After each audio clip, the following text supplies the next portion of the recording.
김동연 경제부총리가 부동산 대책을 발표했습니다. 투기와 집값은 끝까지 잡겠다는 게 오늘 발표한 부동산 대책의 핵심이라고 하는데 세제, 공급, 여러 방면의 대책을 망라했습니다. 내용이 조금 전문적이어서 쉽게 이해가 되지 않을 수도 있는데 지금부터 이 문제를 여러분께 자세히 전해드리도록 하겠습니다. 오후 3시부터 주영진의 뉴스브리핑 2부가 진행되지 않습니까? 이때는 여야 주요 정당의 부동산을 전문으로 하는 국회의원들 모시고 더 상세히 여러분께 설명을 드리고요. 이번에는 박창환 장강대 교수, 김병민 경희대 개공교수와 함께 일단 김동연 경제부총리가 발표한 내용을 간략하게 여러분께 정리해 드리도록 하겠습니다. 두 분 어서 오십시오. 안녕하세요. 박창환 교수는 오늘 김동연 경제부총리 발표한 내용 가운데 어떤 부분이 가장 눈에 들어오던가요? 지금 서울의 부동산 투기 과열은 정말 상상을 초월할 정도의 가격 상승이거든요. 예. 서민들의 박탈감이 엄청나게 큽니다. 근데 오늘 여러 가지 말씀을 하셨는데 이렇게 뭐랄까 좀 빠진 건 없는 것 같아요. 이것저것 다 넣긴 하셨는데 과연 임팩트 있는 게 있는가라는 좀 생각이 들어요. 그러니까 지금 종부세 강화, 참여정부 당시에 최대 3%까지 했다가 폭탄 과세다 이래가지고 논란이 됐던 부분인데 이거를 지금 3.2%까지 올린다고 했어요. 예. 이 정도면은 되게 강한 것 같은데 사실 이 종부세 3%, 3.2%라고 해봤자 이거 내는 사람이 전체 대상자의 2%밖에 안 됩니다. 그리고 내는 세금이 1년에 100 몇십만 원밖에 안 돼요. 예. 자고 나면 아파트값 1억, 2억 올라가는 상황에서 세금 100만 원, 200만 원 더 내는 게 과연 얼마나 실효가 있겠는가. 이게 혹시 과거 참여정부의 트라우마 때문에 조금 더 강한, 예를 들어 보유세라든지 이런 부분들에 대한 언급으로까지 나가지 못하고 참여정부 수준에서 머물고 마는 건 아닌가라고 하는 좀 그런 측면에서 좀 뭐라 그럴까요. 좀 더 강한 대책이 나왔으면 했었는데 좀 아쉬운 측면이 좀 있다라는 생각이 들고요. 또 예. 하나는 공급 택지를 30곳을 제공하겠다고 했어요. 근데 예.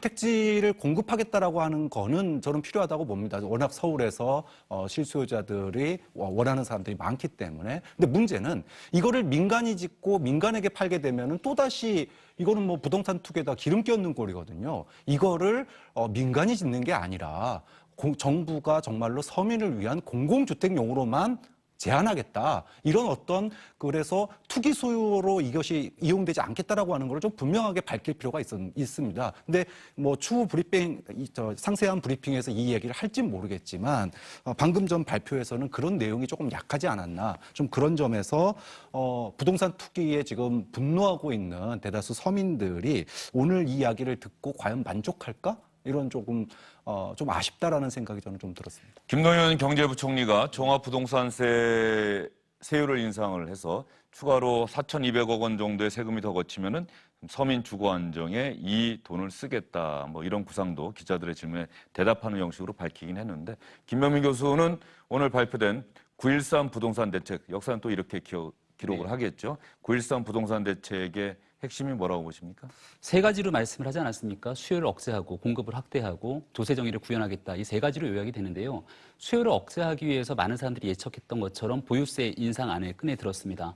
종합부동산세 인상 카드 같은 경우는 노무현 정부 시절에 한번 실시했다가 강한 조세 저항을 불러일으켰기 때문에 여기에 대해서 과연 어느 정도까지 손해될지에 대해서 주목이 됐는데 일단은 가장 눈에 띄는 건 1가구 1주택이라 하더라도 지금 이 6억 공시지가 기준으로는 9억 원이 넘는 이 가구에 한해서 종합부동산세가 부과가 되는데 이걸 6억으로 내리겠다고 하는 겁니다.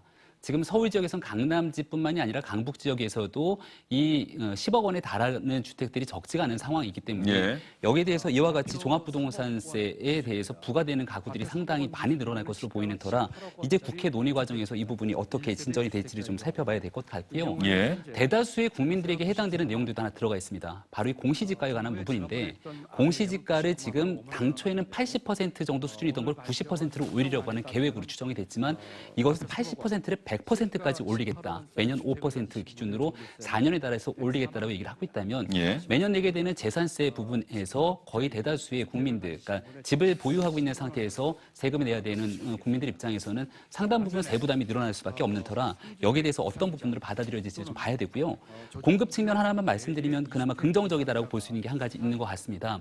결국은 돈이 돌 수 있고 특정적으로 투자가 되는 부분들을 공급을 확대해서 다른 쪽으로 부동산을 투자할 수 있도록 이 여러 가지 확대 정책들을 써야 되는데 상업 지역이나 역세권에 대한 이 용도 지역 변경을 할 수 있도록 도와주겠다라고 얘기를 하면서 소규모 정비 사업들을 강화하겠다고 합니다. 그러니까 서울 같은 경우도 아파트를 중심으로 부동산 값이 굉장히 급격하게 가파르게 상승했지만 여전히 단독주택 중심으로 정비가 되지 않은 지역의 부동산 값은 크게 상승하지는 않습니다. 예. 그러니까 여러 사람들이 같이 좋은 주거 환경들을 만들 수 있도록 이런 것들을 정비하고 이쪽으로도 부동산 투자가 활성화될 수 있도록 만든다라면 한쪽으로 모이는 돈이 좀 분산되는 효과가 있을 수 있을 거거든요. 일단은 다방면의 정책들을 쏟아냈지만 가장 중요한 건 시장의 반응인데 오늘 8번에 달하는 이 부동산 대책을 발표하고 난 뒤에 계속해서 뒤집고 번복되는 상황이 오다 보니까 실제로 거래가 일어나지 않게 되는 게 대한민국 현실이거든요.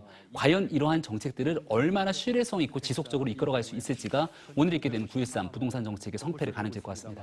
오늘 부동산 대책을 시청자 여러분 보셨으면 아시겠습니다마는 김현미 국토교통부 장관이 아니라 김동연 경제부총리가 직접 발표를 했어요. 뭐 대한민국 경제의 사령탑이다, 실무사령탑이다 이렇게 볼 수가 있을 텐데 이 부분은 최근에 김동연 경제부총리가 문재인 정부 안의 경제팀에서 다른 목소리를 내고 있다. 그래서 이른바 김동연 패싱 아니냐 뭐 이런 논란을 야권에서 제기하기도 했는데 그것과 좀 결부지어서 생각해 볼 수도 있을까요? 뭐 그런 측면도 있는 것 같습니다. 그러니까 김동연 부총리, 뭐 김앤장 뭐 이런 얘기가 한동안 회자가 됐는데 한 목소리를 내는 모습을 보여주기 위해서 김동연 부총리가 한 것 같다라고 하는 생각도 들고요. 또 한 가지는 국토부 장관은 지난번에 한번 그 부동산 대책을 발표하지 않았었습니까? 근데 그걸로 잡히지 않았었어요. 근데 또다시 그 발표하는 모습, 그러니까 이게 지금 온 이 정부가 얼마나 이번에 부동산 투기에 대해서 이거를 잡겠다라고 하는 의지를 보여주기 위해서 합동으로 하고 또 부총리가 나서서 발표를 하고 또 이런 모습도 좀 무게감을 두기 위한 그런 포석도 있다라고 보여집니다. 예. 가장 중요한 부분은 이 종부세에 대한 부분이고 종합부동산세. 종합부동산세를 결국은 인상하기 위해서는 국회에서 법이 통과가 돼야 됩니다. 그런 과정을 김영미 그러니까 정부 발표만으로 되는 건 아니란 얘기죠. 그렇죠. 그러니까 앞으로 입법부를 통해서 정부 여당 입장에서는 당정청 회의를 통해서 이 부분을 확정했다라고 얘기를 하고 있지만 가을에 있게 되는 정기국회에서 이 부분을 통과시켜야 되고 마찬가지로 2019년도 예산안에서 세입안에 대한 내용들까지 다 정리가 될 수밖에 없는 부분이기 때문에 이것을 김현미 국토부교통부 장관이 혼자서 할 수 있는 영역은 아닐 겁니다. 지난번에도 이 세부담이 반드시 따르게 되는 내용들에 대해서 김현미 장관이 얘기했을 때 정부와 타 부처와 협의가 됐냐라는 메시지들이 계속해서 나왔거든요. 그동안 정부 부처 간의 엇박자라는 메시지가 나왔던 것처럼 부동산 정책에 대한 모든 컨트롤 타워는 김동연 경제부총리 쪽으로 쥐고서는 이 내용들을 의지 있게 가겠다라고 하는 신호가 아닐까 이렇게 생각이 됩니다. 뭐 그렇게 본다고 한다면 김동연 경제부총리가 직접 발표를 했다. 이 부분은 이번 부동산 대책이 과연 그 효과를 거둘 수 있느냐 여부에 따라서 내가 책임지겠습니다라고 하는 하나의 의사표시로 봐도 되는 건지 어떻습니까? 글쎄요. 그러면은 김현미 장관 같은 경우에는 지난번에 부동산 정책, 투기 억제 정책을 내놨는데 뭐 책임져야 되는 건 아니지 않습니까? 좀 뭐 어떤 책임지겠다라는 거는 좀 민주당 원내대표가 뭐 특별법을 만들어서라도 이번에 부동산 투기를 꼭 잡겠다라고 얘기를 하고 나왔거든요. 여당에서 진짜 배수진을 치고 이거 못 잡으면은 정권의 운명이 여기에 달렸다라고 생각을 하기 때문에 저는 뭐 지금 부총리 아니라 총리가 나와서라도 이런 부동산 대책을 얘기해야 되는 그런 긴급한 상황이었다. 좀 그런 측면에서 뭐 김동연 부총리가 뭐 책임지겠다 안 지겠다 이 문제가 아니라 좀 결연한 의지를 갖다가 밝히는 장이었다라고 보는 게 맞을 것 같습니다. 예. 김동연 경제부총리, 김현미 국토교통부 장관 등이 발표한 오늘 9.13 정부의 부동산 대책, 잠시 뒤 주영진의 뉴스브리핑 2부에서 전문가들과 함께 여러분께 상세히 설명드리도록 하겠습니다. 시간이 이제 한 3, 4분 정도 남았는데요. 저희는 청와대에서 있었던 행사 하나 여러분께 간략하게 소개해 드리겠습니다.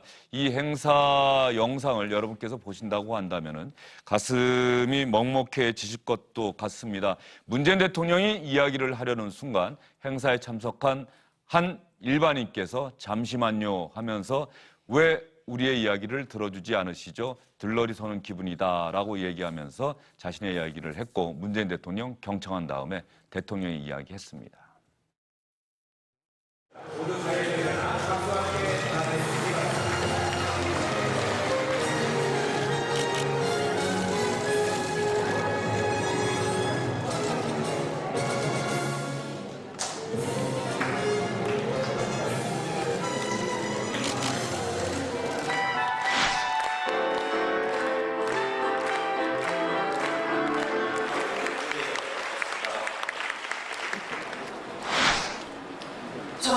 저희 딸이 23살이고요. 학교 졸업 이후에 집에만 있어서 근육이 다 말라가고요. 먹지도 못하고 아무것도 못합니다. 왜 그런 내용이 없습니까? 최중증 중복 장애인에 대해서 왜 한마디도 없습니까? 휠체어 300만 원짜리 못 삽니다. 물리치료 받을 데가 없어요. 전 너무 화가 납니다, 지금 대통령님. 이렇게 아름다운, 이렇게 대통령님 만나는 행복한 자리에 제가 들러리 된 기분이에요, 지금.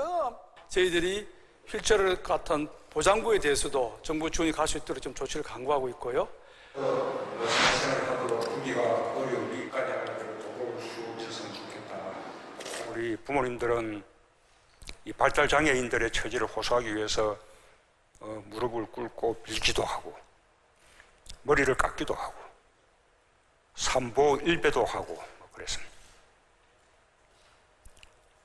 그런 아픈 마음에 대해서 우리 사회가 얼마나 이제 따뜻하게 이렇게 마음을 보여주는지 그런 이제 반성이 듭니다.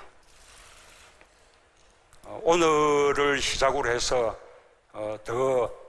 제 임기 기간 내에 더 크게 종합대책들을 확대하고 발전시켜 나가겠습니다.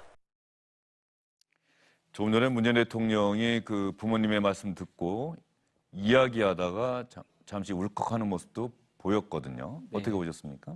영화 1987을 감상하고 난 뒤에 이 눈물을 보이셨던 이유로 그 다음에 눈물이다 이렇게 얘기가 나오고 있는데 얼마 전에도 가습기 살균제로 피해를 입었던 가족들과 함께 만나서도 굉장히 가슴 아파하는 모습을 볼 수 있었죠.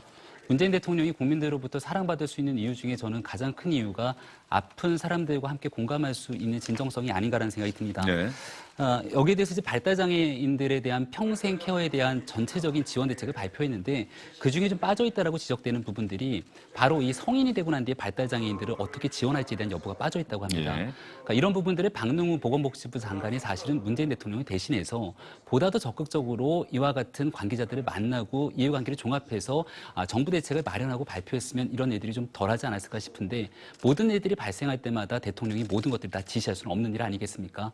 그러니까 대통령이 발달 장애인들을 위해서 함께 울어줬던 저 마음 그대로 대한민국에 있는 일선 현장 공무원들이 조금 더 적극적으로 나서서 현장의 문제가 뭔지를 찾아서 실질적으로 반영할 수 있는 정책으로 구현됐으면 좋겠습니다. 네, 대통령이 그런 아픈 마음에 대해서 우리 사회가 얼마나 따뜻하게 마음을 보여줬는지 반성하게 된다 이렇게 이야기하면서 울먹이기도 했습니다. 이런 마음들이 구체적인 정책으로 이어져서 발달 장애가 있으신 분들의 가족, 그분들의 걱정과 염려를 덜어줬으면 좋겠다 이런 생각이 듭니다. 그런 차원에서 이 영상 여러분께 보여드리고 이 자리에 참석하신 두 분 교수님과 이야기를 잠깐 나눠봤습니다. 두 분 오늘 부동산 대책 관련해서 좋은 말씀 감사드립니다. 수고하셨어요.